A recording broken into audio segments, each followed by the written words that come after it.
How far do I have to go to get to you? Many the miles, send me the miles, yeah, yeah. Welcome to Coping with Mental Illness, Part 4. We're going to be discussing different types of anxiety disorders. Anxiety, freaking out. We've all had this before. Freak out before a test, before a date. Freaking out about the future. Freaking out about the past. Freaking out. But anxiety, an anxiety disorder, is 10 times regular anxiety. Anxiety is usually caused by abnormal levels of the chemical cortisol in our bodies. Cortisol is a stress hormone. People with anxiety feel enormous loads of cortisol. Cortisol is usually produced in a feedback loop between your hypothalamus, your pituitary gland, and your adrenal cortex. So cortisol is in a very positive feedback loop where too much of it is produced. What are some of these anxiety disorders? You have generalized anxiety disorder, you have panic disorder, and you have obsessive compulsive disorder. So generalized anxiety disorder is regular anxiety pumped up by like 100 times. Some of the physical sensations you might feel are a really tight throat, tight chest, trouble breathing. You can feel your brain almost coming out of your skull. You can feel too many thoughts going on at the same time, either worrying too much about the future, ruminating too much about the past, feelings of unworthiness. Usually generalized anxiety is associated with depression, and depression with generalized anxiety. Generalized anxiety can be treated with a number of medications, sometimes a benzodiazepine, such as Klonopin, which should be used in very minuscule amounts since it is a narcotic and you can get addicted to it. Other anti-anxiety medication includes Xanax. And anti-anxiety medications, they make you pretty calm and pretty chill. You might be all the way up here and it brings you down over here. Some people need medications for anxiety, some people don't.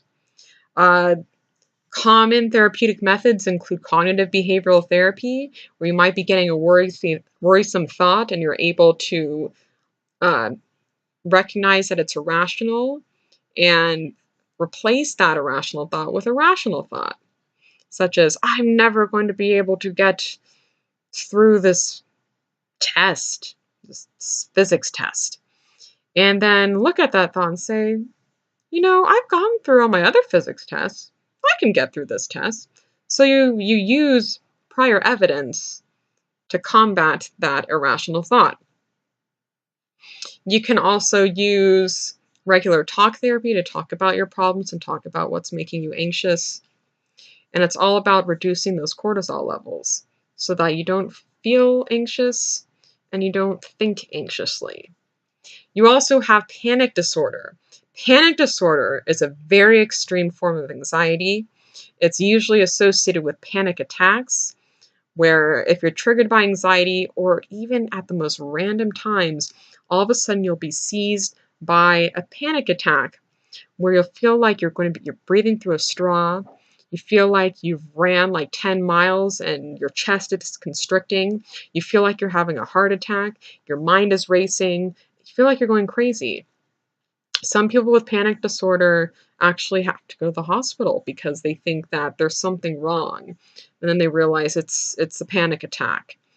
Unfortunately, the only real ways to get through a panic attack are deep breathing exercises, mindful meditation, realizing what's going on in your body and your mind and your emotions, and realizing that the situation is temporary.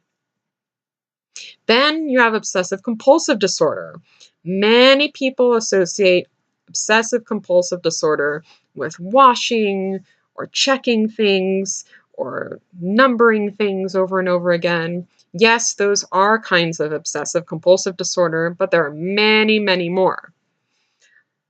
What's really interesting is that a lot of medications that are associated with depression, like antidepressants that increase serotonin, also help with obsessive compulsive disorder. Crazy. So they're thinking obsessive compulsive disorder can be influenced by the neurotransmitter serotonin and the neurotransmitter norepinephrine. One antidepressant, which is called a tricyclic, that also helps with obsessive compulsive disorder is clomipramine, interestingly enough. Obsessive compulsive disorder, you have obsessions where you keep thinking about the same thing over and over again. It's like a broken track record in your brain. And then you have compulsions where you feel like you have to keep rubbing off that spot on your jacket and you keep rubbing it and rubbing it. And even though it's not there anymore, you keep trying to wash it off. That's an example of a compulsion. Or you can have something called where you have an obsession about something and you have so much anxiety. That's where the anxiety disorder comes in. You have so much anxiety about this obsessive thought that you feel like you have to do something to counteract it. And that's called a compulsion. So let's say you have an obsessive thought, oh, the dishes aren't in order, the dishes aren't in order. And then to try to make you feel better and get rid of the anxiety, you put the dishes in order again and reorder them and reorder them. This is where exposure response therapy comes into play. This is where you have the obsessive thought, you expose yourself to the dish situation, and the more you expose yourself to the dishes in the situation, the more you're not being compelled to have to reorder them over and over again.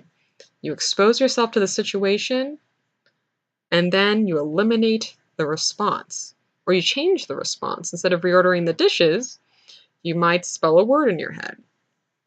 It's different every time, and it's been known to work very, very well.